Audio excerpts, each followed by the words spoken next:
Welcome to Back to the Text Themselves, a series on phenomenology. Today we examine Chapter 3, Part A, Sections 14 to 16 of Heidegger's Being and Time. In this video, I address the following. 1. What does it mean to be absorbed in our everydayness? 2. How does ready to hand differ from present to hand? And 3. How does the always already of the world determine the meaning of things? If you benefit from this video and want to support this work, please consider liking it, sharing it, and subscribing to my channel. Also, if you have the means and desire to, you can now support this work on Patreon. Link is below in the description.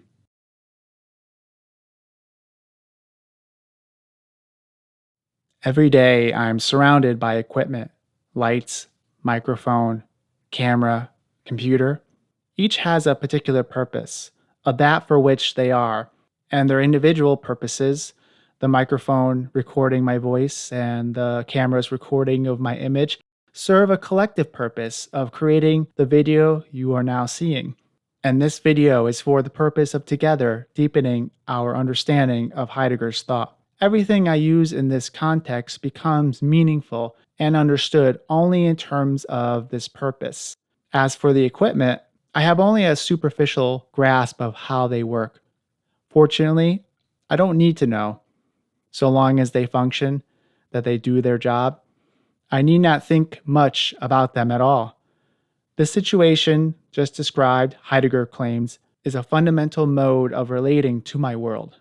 It's my first entry into understanding it.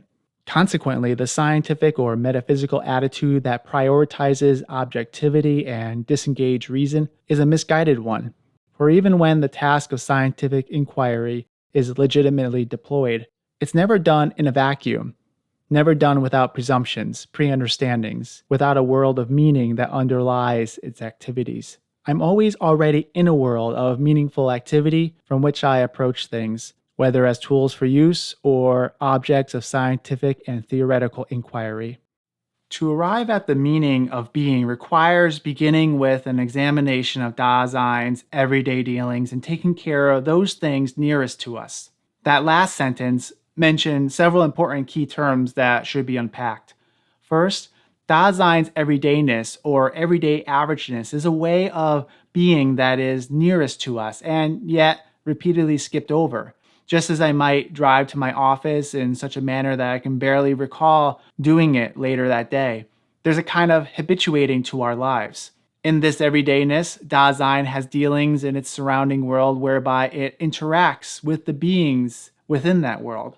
One important mode of this dealing in is that of taking care. Dasein takes care of things, meaning that their being matters to us. They concern us. We should think of this taking care in contrast to the scientific worldview that would propose to look at things from a neutral, disinterested point of view. This is a deficient mode of care, according to Heidegger. Though we can modify our care for beings in such a way as to approach them with a certain distance, and this is what makes possible science, it is derivative of our more fundamental mode of engagement with useful things. And so what are these useful things? When appearing in our everydayness, things appear, usually unthematically or unreflectively, in terms of their use. Heidegger refers to the Greek word here for thing, pragmata, but this Greek term implicates far more than what we usually associate with the word thing. Pragmata includes deeds or acts, encounters, duties, and obligations, as well as contested matters. It's derived from the word pratin, meaning to act in the material world or to be engaged with things. Heidegger takes up this meaning of pragmata in referring to useful things. What this isn't related to, and what Heidegger certainly is not promoting here, is a kind of pragmatism which offers a theory of truth far different from Heidegger's notion of truth as aletheia. The being of these useful things Heidegger calls Zuhandenheit, or readiness to hand. I prefer this to the translation handiness, since in English handiness has the sense of skillfulness or dexterity with the hands, which places a little too much emphasis on Dasein, more so than how the useful thing discloses itself Though, of course, we should keep in mind that for Heidegger, there is no disclosure without the active engagement and concern of Dasein. Readiness to hand is a manner of encountering things within the world. One of the distinctive characteristics of things that are ready to hand is that to be handy, they usually have to withdraw in their character of being ready to hand. Instead, they're encountered through a kind of unreflective circumspection, just as a driver circumspectively sees the steering wheel, the car ahead, the turning signal of that vehicle, etc. We see them and we don't see them. This unthematic, circumspect absorption is how we often take care of things in our everydayness. However, when the car ahead of me suddenly brakes or the microphone is not picking up my voice, their obtrusiveness leads these things to become conspicuous in their unusability.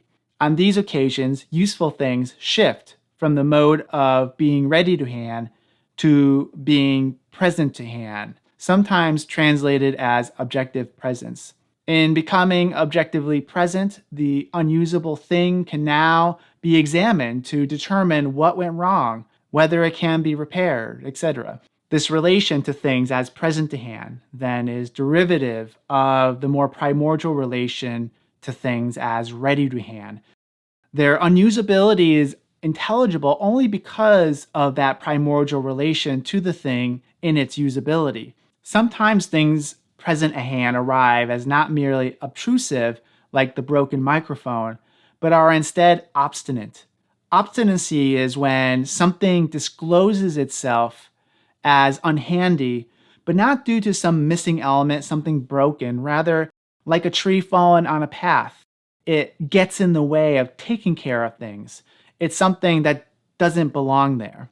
Now, being present at hand is also used to characterize a mode of engagement that looks upon things as objects and ourselves as subjects. It is the scientific or metaphysical attitude toward the world.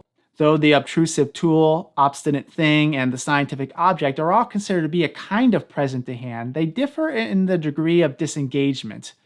We're more engaged with the broken equipment as previously usable and potentially usable again. I study it in a semi-disengaged fashion in order to re-engage with it. However, this is not the case with the scientific object, where the aim is a pure disengagement and a detaching of the thing from its prior framework of interconnected meanings. This chapter, Chapter 3, is a highly consequential section for being in time due to Heidegger's familiar analysis of tools. Many introductory presentations on Heidegger will emphasize this concept of readiness to hand. You can probably find several similarly themes and likely much better produced depictions of the concept that I attempted to demonstrate for you at the beginning of this video.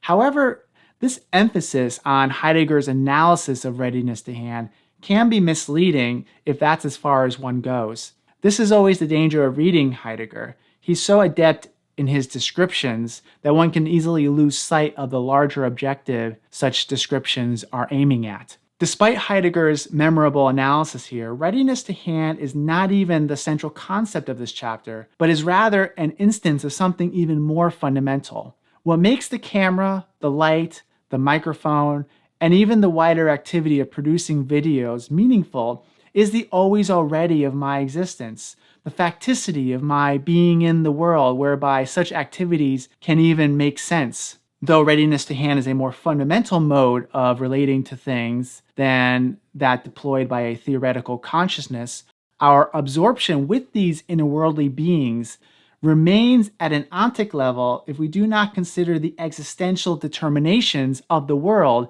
and especially the worldliness of the world that constitutes Dasein's existence. As mentioned in my video covering section 5 of the introduction, the term world has multiple uses in being and time. It's important to be clear on which is being applied when speaking of it. There's the world objectively present as a scientific fact. The Earth is the third planet from the Sun. Then we have the surrounding world, the Umwelt of innerworldly beings. The surrounding world provides a purpose for things, for which something is usable. I'm in my office with my camera in order to create a video toward the purpose of presenting chapter 3 of Heidegger's Being and Time for the sake of being an academic, educator, and I suppose a YouTuber. The totality of these meanings precedes every situation and makes possible the understanding of my activities and kind of equipment being used. Heidegger writes, strictly speaking, there is no such thing as a useful thing. In other words, Dasein never encounters a useful thing by itself. Instead, there is what he calls an equipmental totality, within which a particular useful thing finds its place. The encounter with useful things is no mere interpretation forced onto the thing, but rather is a manner in which the thing discloses itself in and through the surrounding world of Dasein. Though the surrounding world is itself not an innerworldly being, it determines them. This is the world that Dasein finds itself absorbed in and which constitutes our facticity. Facticity is the always already of being in a world that makes possible the meaning of things. To quote Heidegger, Dasein always means that a context of things at hand is already essentially discovered with its being. Finally, there is the notion of world as worldliness, which is an existential a priori that characterizes Dasein's being in the world. This concept is not discussed much here, but will be unpacked as we proceed and will only be properly understood upon a consideration of temporality.